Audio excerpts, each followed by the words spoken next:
nhà luôn luôn luôn nữa đó.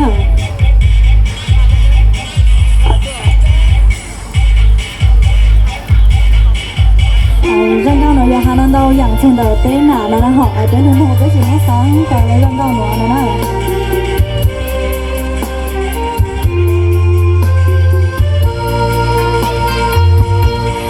Trái đu qua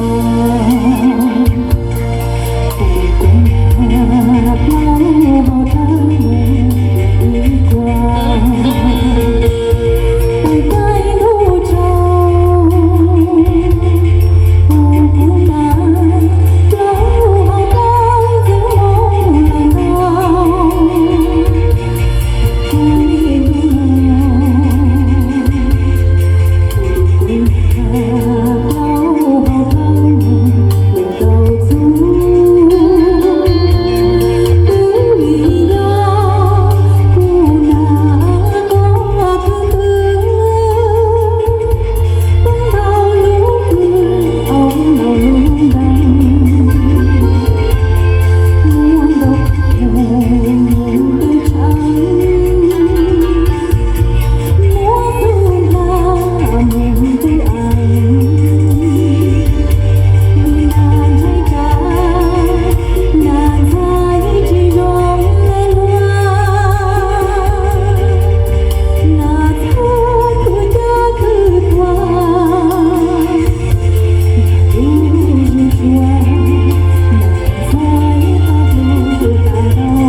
đu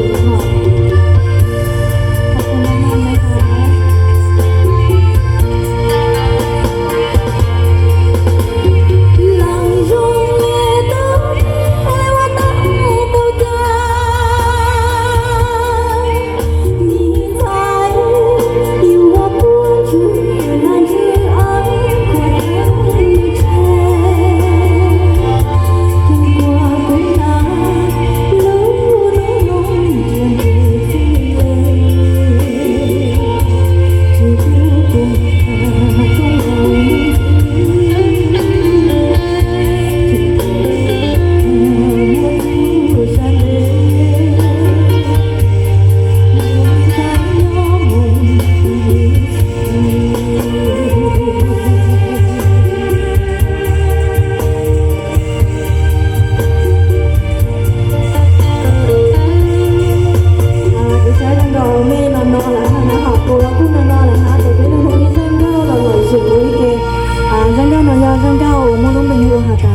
điều của mình thằng nhớ rồi bên này nữa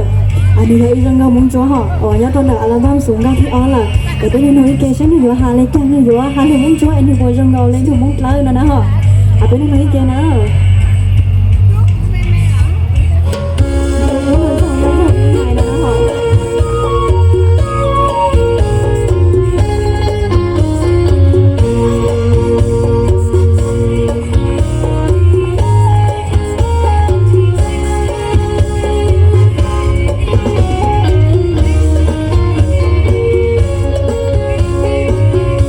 để không bỏ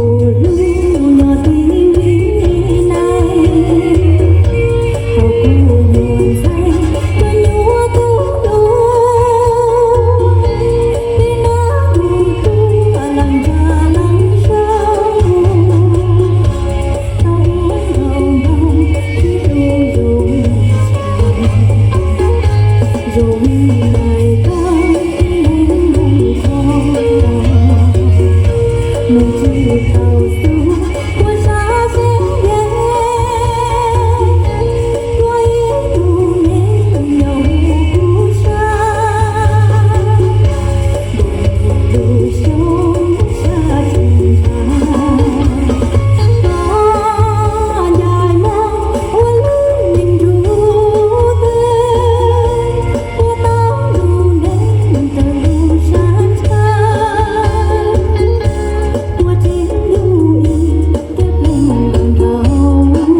得被有路弄一上，上到台湾得被有新改哈。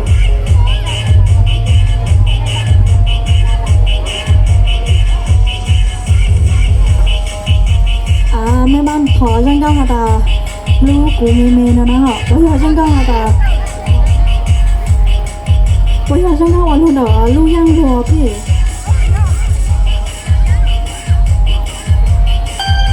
ไอ้พวกกูมาเล่นดูกูจะไม่รู้นะพ่อไอ้พวกกูมูอ้อช่างก้าวท้ายพวกกูมาเล่นลูกกูช่างก้าวหอว่าช่างก้าวว่าปูจะไม่ใช่เลยต้องว่าช่างก้าวเกิดกูมาเล่นต่อตั้งหอ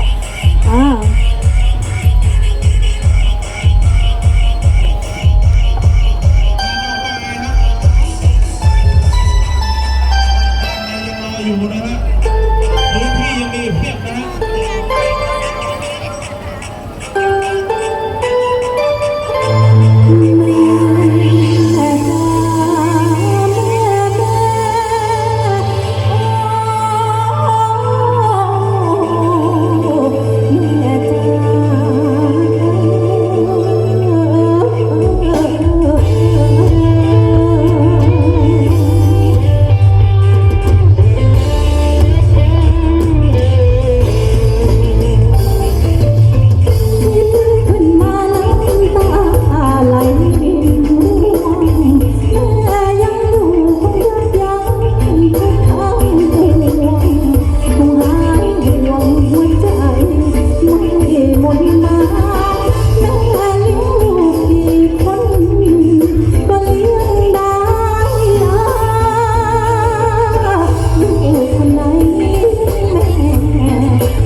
ท้ายกันต่อนะคะกับบทเพลง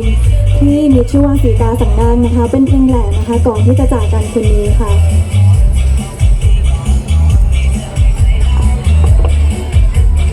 ยิ่งมองยิ่งสวยนะเ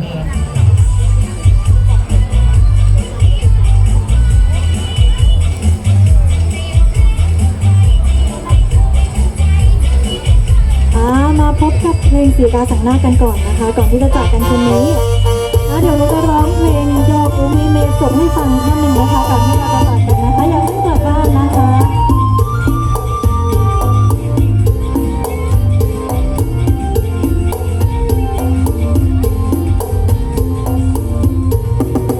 โอ้นาจาสิงกาขอสั่งน้ำตาไหลลำคอยจะจากไปเป็นพระแล้วนอต้องขอลาก่อนต้องเอาจีวรมาห่มกายปาฏิมาแบบโอ้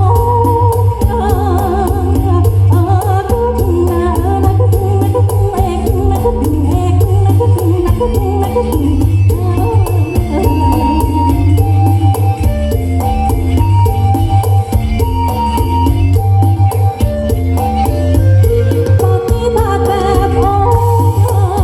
พระทรงชัยเพื่อแผ่บุญให้ไปถึงยอมจะเป็นผู้นำเดินตามทำไมนางต้องลดลาจะข่าวผู้ครองจะได้ทำชั่วต้องตัวสองคนคอยสองราชจอมทุกวันจะจากกันไป จ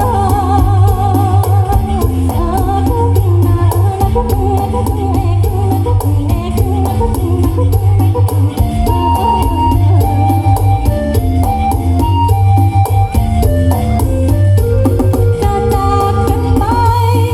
ใจแทบจากไปครองศีลตั้งแต่สารทุกช่วยทุกเย็นเคยเห็นทุกวันจำต้องจากกันไปแสนไกลไปเอาผ้าเหลืองมาไว้ห่มทำให้ญาติโยมได้เลื่อมใสต้องมาพลัดพรากนักอย่าไปสุดแสนอะไรหัวใจผูกพันสงสารพ่อนาสงสารพ่อนาคงจากแม่จากพ่อจากแม่จากน้ำหวานยามเจ็บป่วยใครจะช่วยพยาบาลน้องเนยเคยฉันตลอดมาตอนนี้ไปแล้วใครจะแลคนเฒ่าคนแก่ไม่เห็นหน้าผู้หญิงชายต้องไปไกลทางหลวงสีกามองหาไม่มีแอบมองหาใคร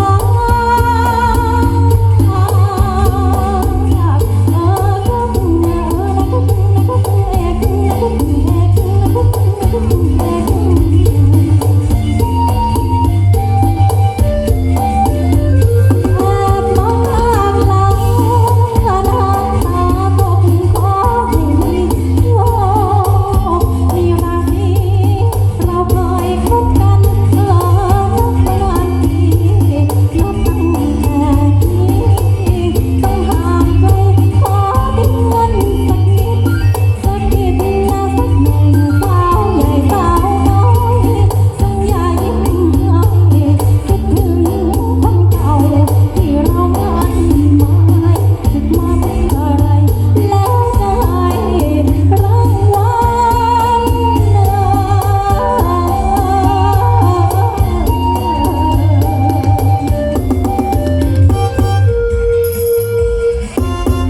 ขอบคุณค่ะเดี๋ยว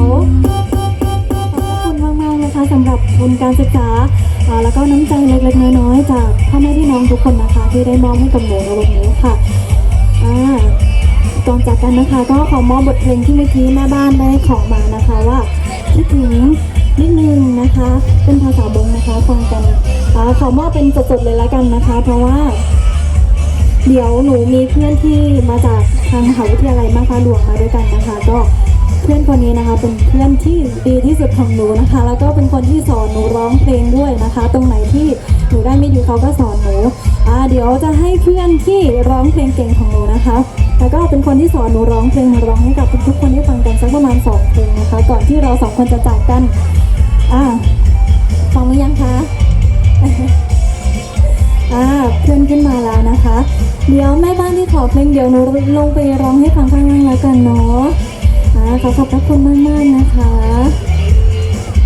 สวัสดีค่ะ ต่อไปก็มาฟังเพลงสนุกๆกันเนาะ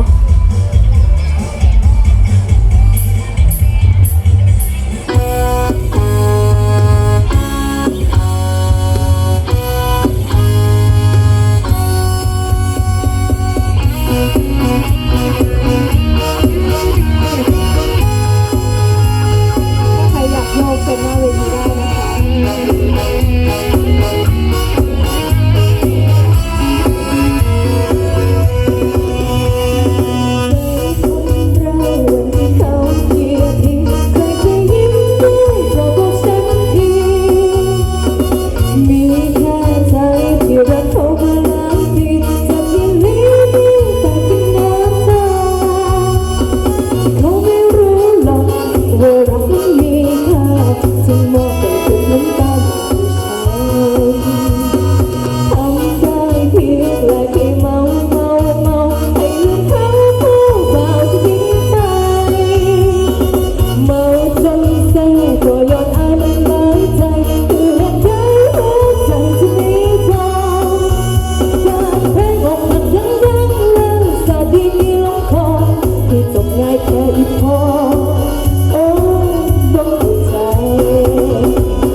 สาราพร้อมกับหมาตัวหนึ่ง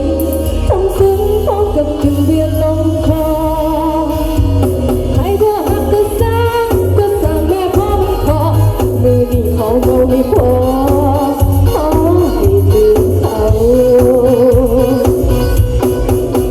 เป็นคนเมาพอเจ้านับใจหักจะตายก็ไม่นับเขากินยาแทนเขามาหลายปี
สามารถลุกมาเต้นหน้าเวทีได้นะคะ